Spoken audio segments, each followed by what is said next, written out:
Vamos falar um pouquinho sobre neoplasias. Neoplasias ou tumores neoplásicos. Tumores neoplásicos. Tumor é um inchaço, né? Um aumento,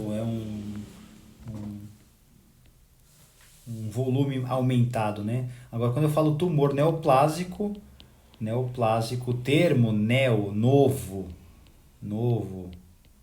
e plasia, proliferação. Então, eu tive uma proliferação de novas células, né? Esse neoplasia, esse tumor neoplásico, a neoplasia, pode ser benigna, né? Ou maligna. E quando ela é maligna, nós podemos chamar de câncer. Então, olha só que legal. Nem toda neoplasia é câncer, mas todo câncer é uma neoplasia, né? É uma neoplasia maligna, câncer. Mas não pode ser sempre maligno, a neoplasia pode ser uma neoplasia benigna. Isso é muito importante quando a gente faz reunião científica ou quando conversa sobre, né? O câncer é sempre maligno, não existe câncer benigno. Eu posso ter câncer com maior expansibilidade celular, um câncer mais agressivo, eu posso ter um câncer menos agressivo, maior agressividade e menor agressividade. Mas o câncer de menor agressividade continua sendo algo maligno, né? Não é porque ele tem menor agressividade que ele é benigno. As lesões benignas são mais controladas, é lógico que talvez uma lesão benigna pode se transformar numa maligna, mas geralmente isso não acontece, né, por conta do controle, é um processo cirúrgico para ablação, né? Ablação é a remoção, ablação ou remoção, ser mais exato e preciso. Tá? Na dinâmica, o que nós temos que lembrar, né? A gente viu isso aqui em fisiopatologia, eu vou lembrar e depois aplicar na imagem alguns conceitos. As neoplasias, né, elas são nomeadas, elas têm uma classificação.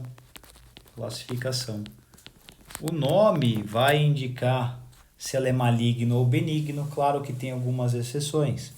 Por exemplo, a primeira coisa que eu tenho que pensar é que quem classifica a neoplasia é o tecido que tornou ou que deu origem a proliferação diferenciada, né, nova. Então o tecido ele pode ser o tecido epitelial, que nós estamos vendo aqui, o tecido epitelial que pode ser de células cúbicas, de células pavimentosas, de células colunares, pseudoestratificado, um estratificado pavimentoso, um estratificado cúbico. Isso aqui é uma classificação histológica do tecido epitelial normal. O tecido epitelial é aquele tecido de revestimento, tanto interno quanto externo. Então, eu encontro na pele tecido epitelial, na epiderme, eu encontro nas mucosas do intestino, do estômago, do trato respiratório, na mucosa da bexiga, do ureter, da uretra, e eles têm formas específicas. Então, quando esse tecido epitelial sofre alteração, eu tenho uma neoplasia epitelial, né? O tecido epitelial também é um tecido de secreção, as glândulas são formadas por tecido epitelial. Tá? Então, eu tenho tecido epitelial lá no fígado, eu tenho tecido epitelial, o rim, o néfron é formado por tecido epitelial. Então, eu tenho que pensar nisso. E eu tenho a classificação usada para os tecidos que são não epiteliais. Tecidos não epiteliais. E os tecidos não epiteliais, eles são o tecido nervoso, não é epitelial, o tecido muscular e o tecido conjuntivo. O tecido conjuntivo lembra que é osso, cartilagem, gordura, são tipos de tecido conjuntivo, além do tecido conjuntivo propriamente dito, que é formado por colágeno, por fibras elásticas, por fibroblastos, que são as células do tecido conjuntivo propriamente dito. Bom, pensando nisso, as neoplasias, olha só, quando elas são benignas, vamos falar da classificação do nome, da nomenclatura. Isso aqui é uma revisão do semestre passado. Quando elas são epiteliais ou não epiteliais, se é benigno, não tem problema nenhum. É a mesma regra para os não epiteliais e para os epiteliais. Ou seja, é o nome da célula comprometida mais a palavra oma. Por exemplo, uma célula óssea, osteoma.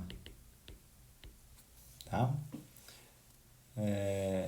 Como um exemplo de neoplasia benigna. Quando eu tenho uma neoplasia maligna, o que entra? Ó? Quando é não epitelial, então quando é músculo, conjuntivo e sistema nervoso, usa a palavra sarcoma no final. Quando é epitelial, eu uso a palavra carcinoma. Então, carcinoma, por exemplo, um tumor maligno na hipófise, é um carcinoma hipofisário maligno.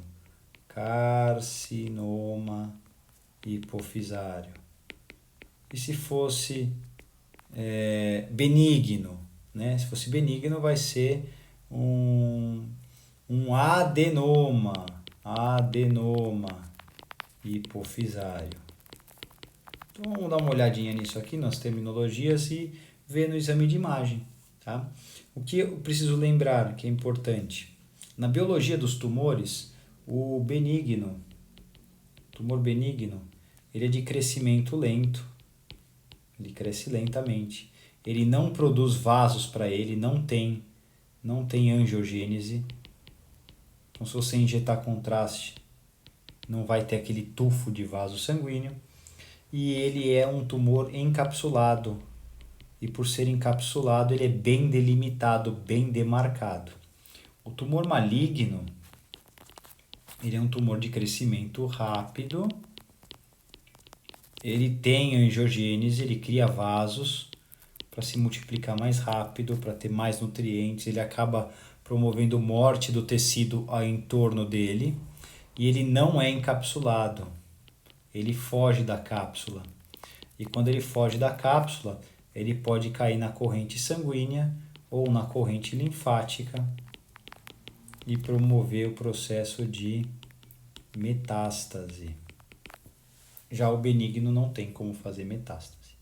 Então, quando eu olho aqui, por exemplo, numa tomografia, essa massa óssea bem delimitada, bem demarcada, com a margem bem nítida, é um tumor benigno ósseo, um osteoma. Enquanto que eu vejo nessa imagem aqui, a área toda irregular já fugiu do contorno ósseo, já está invadindo os tecidos, já não está bem delimitado.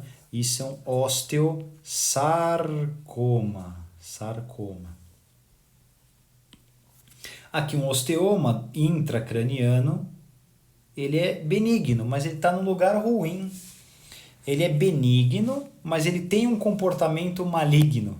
Esse comportamento maligno não é do tumor. O lugar que ele está não é um lugar bom nem para operar, é difícil acesso, e ele começa a comprimir o tecido nervoso, ele gera aumento da pressão intracraniana e o paciente pode ter algumas alterações. Né? No caso, no lobo frontal, aqui alterações cognitivas, comportamentais, né? No caso aqui é bem do lado esquerdo, pode ter alterações de fala, né? De reconhecimento de objetos. Bom, aqui um tumor benigno de cartilagem, bem delimitado, a gente percebe até aqui dá para ver até a cápsula envolvendo essa massa. A massa está aqui.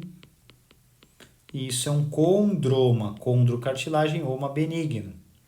Diferente de um condrosarcoma. Olha o condrosarcoma como infiltra, é todo irregular. Ele infiltra, quando ele passa de um órgão para outro que estão próximos, é infiltração ou invasão. A metástase é a distância. Metástase é a distância, então seria daqui para o cérebro, daqui para a bexiga, para o intestino, aí é metástase.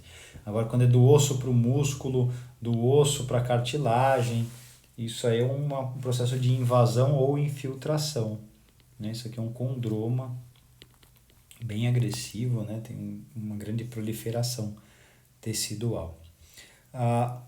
Olha o útero aqui, a bexiga, o reto aqui atrás, a vagina e o útero normal, e aqui a bexiga, a vagina tá aqui, ó. A vagina tá aqui, e a gente tem o útero, e dentro do útero tem essa massa bem delimitada. Ela é conhecida como mioma. Mio, músculo, oma, uma neoplasia benigna, e leio, quer dizer liso, porque o músculo do útero é um músculo liso. Então fala-se leiomioma, ou ficou como mioma, abreviado. Diferente desse aqui, ó, a gente consegue ver aqui, ó, uma aqui, outra aqui, irregular, ó, irregular, aqui, para cá, indo em direção ao reto, né? Subindo na bexiga, a bexiga como que tá aqui, ó. Então aqui é um leio liso, mio, músculo, sarcoma, maligno, leiomiosarcoma, então aqui é mais agressivo, né? Na hipófise, né? Um tumor benigno na hipófise, uma neoplasia benigna, bem delimitado, então é um adenoma, né? Hipofisário. No caso aqui que eu tenho múltiplas lesões, ó, irregular, que invade tecido, eu tenho um adenoma, não tenho mais um adenoma, perdão, eu tenho um adenocarcinoma ou um carcinoma hipofisário, né? Porque o carcinoma é o maligno no tecido epitelial. Bom, tem múltiplos exemplos, é só aplicar essas regras. E o que acontece? Toda neoplasia sofre alguns processos. Então, a neoplasia benigna, vou pôr o B, e maligna M, ela sofre transformação benigno e maligno, a célula ela muda, ela se altera, dando origem a esse tumor. Então, as duas são processos de transformação. Crescimento benigno, como nós já falamos, cresce lento, e o maligno cresce rápido, né? Desenvolve vasos sanguíneos para poder proliferar. Agora, invasão local é só o maligno, porque o benigno fica dentro da cápsula, o maligno passa pela cápsula. E invasão à distância, que é a metástase, é só o maligno. Por isso que os exames de medicina nuclear são importantes para identificar pontos de metástase, tá? O crescimento tumoral é um crescimento rápido, né, de uma célula, né, que tem 10 micras, divide 10 vezes, fica com uma micra, um micrograma. Se dividir 20 vezes já tem 1 miligrama, e quando divide 30 vezes chega a 1 centímetro, que é aqui que eu consigo detectar. Ó. Nos exames de imagem com meio centímetro, alguns exames conseguem detectar os tumores. Só que desse ponto de detecção até o ponto máximo, geralmente letal, é mais um quarto aqui, ó. Estou dividindo em 40 divisões, então um quarto para cá, um quarto aqui, um quarto... 3 quartos eu não consigo fazer diagnóstico, porque está crescendo, é indetectável. E o quarto final, onde ele começa a aparecer num exame de imagem e se tornar clinicamente letal, precisa ser muito rápido e preciso no diagnóstico. Quando nós falamos em tumores, aqui em 2020, a incidência, os tumores mais comuns no homem, né? O tumor mais comum no homem é o de próstata, 21%, e na mulher de mama, né? E aqui tem outros, né? Vem depois de pulmão e brônquio, colo e reto, 9%, colo e reto na mulher, 8%, né? A bexiga urinária, tireoide na mulher, 4%, aqui eu tenho melanoma no homem de pele, rins e pelve renal, depois o melanoma, então tem pareado por sexo. Quando a gente fala em causa morte, olha como que acontece. Causa morte maior não é o da próstata, é o do pulmão em ambos. Então, o câncer de pulmão é um câncer mais letal que os outros, mostra mais letal que os outros.